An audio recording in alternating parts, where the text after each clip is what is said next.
Friends, so as per the latest GDP data that has emanated out of the United States, we find that the US GDP fell 0.9% in the second quarter of 2022. It's the second straight decline and a strong recession signal. Now, as you know, in the first quarter also the GDP did shrink. So, this decline has come from a broad swath of factors, including decreases in inventories, residential and non residential investments, and government spending. The US economy continues to contract, therefore, and GDP it's down 0.9% at an annualized pace for the period. Okay, and this follows a 1.6% decline in the first quarter, and it was worse than the Dow Jones estimate for a gain of 0.3%. Officially, the National Bureau of Economic Research declares recessions and expansions and likely won't make a judgment on the period in question for months, if not longer. But a strong second straight negative GDP reading means that a long held basic view of recession, despite the unusual circumstances of the decline and regardless of what the NBER decides.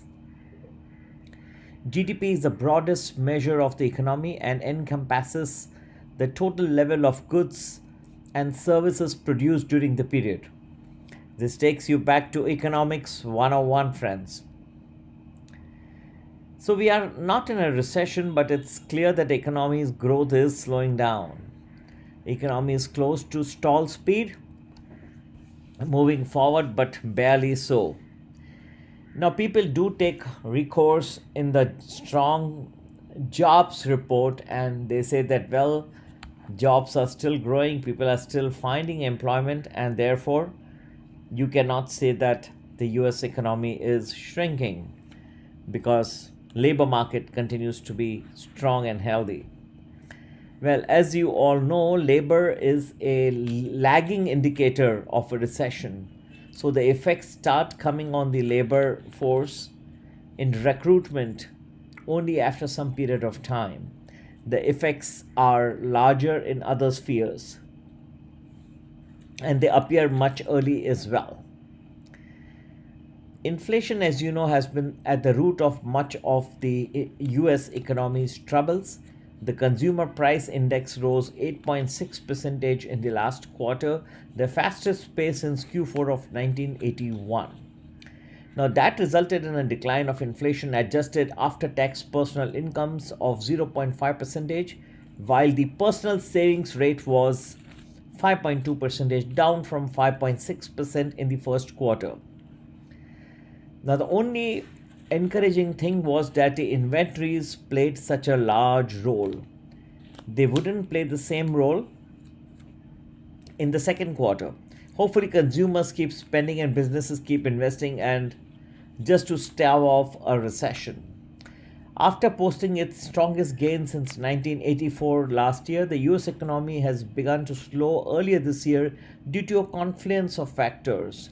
Supply chain issues brought about initially by outsized demand for goods over services during the COVID pandemic were at the core of the problem, that only intensified when Russia invaded Ukraine in February, and more recently when China enacted strict shutdown measures to battle a burst of COVID cases.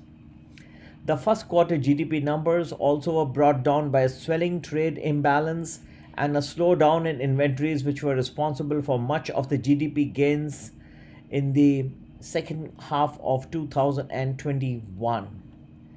So now the economy faces more fundamental problems. Inflation began swelling a year ago and then exploded in 2022, hitting its highest 12-month increase since 1981 in June. A slow-footed response by policymakers initially had resulted in some of the biggest interest rate increases the US has ever seen. Federal Reserve over the past 2 years has raised the benchmark borrowing rates by 2.25 percentage points, Back-to-back 0.75 percentage point increases in June and July marked the most aggressive 2-month hikes since the Fed began using overnight rates as the primary policy tool in the early 1990s. Still, Fed Chairman Jeremy Powell says that he expects the increases to tamp down inflation and he does not see the economy trickle down into a recession. Indeed, most economists don't expect the NBER to declare an official recession despite the consecutive quarters of negative growth. Rather, the feeling on Wall Street is that the economy could well hit recession later this year or in 2023, but not in one row. That may not be enough to change public perceptions. However, a Morning Consult Politico poll earlier this month indicated that 65% of the registered voters, including 78% Republicans, think that the economy is already in a recession. As far as the impact on the markets is concerned, friends, I'm sure that's what eventually you would like to know where we stand on the as far as the impact on the markets is concerned.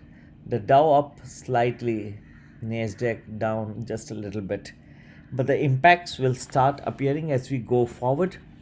The session after 3 p.m. maybe Eastern time can show some impact. Also, a little bit impact can be seen in the mid-afternoon sessions, 11:15 to 12:45, more after 3 p.m. So the effects will come, but will take some time. As far as trading on Wall Street goes today, July 28, 2022. And to get more detailed analysis, please do join my Prime or Prime Plus if you are interested in US markets. And if you are interested in Indian markets, then do join my Premium Plus or Premium Elite. Number to get in touch is 982-086-1044. You can WhatsApp me on this number. And you can also email us at globalmoneyinvestor@gmail.com. globalmoneyinvestor@gmail.com. So we start on a reasonably good note, and surprisingly so. If you see that the US economy is teetering on the brink of a recession, but yet you find that there's a lot of at least initial stage indicated some green. But as we go further, I'm sure the markets will start factoring this new piece of data that is just announced this morning in the United States. So wish all my viewers in the United States a very happy a good morning America, and look forward to talking with you all soon once again. Take care. Bye-bye.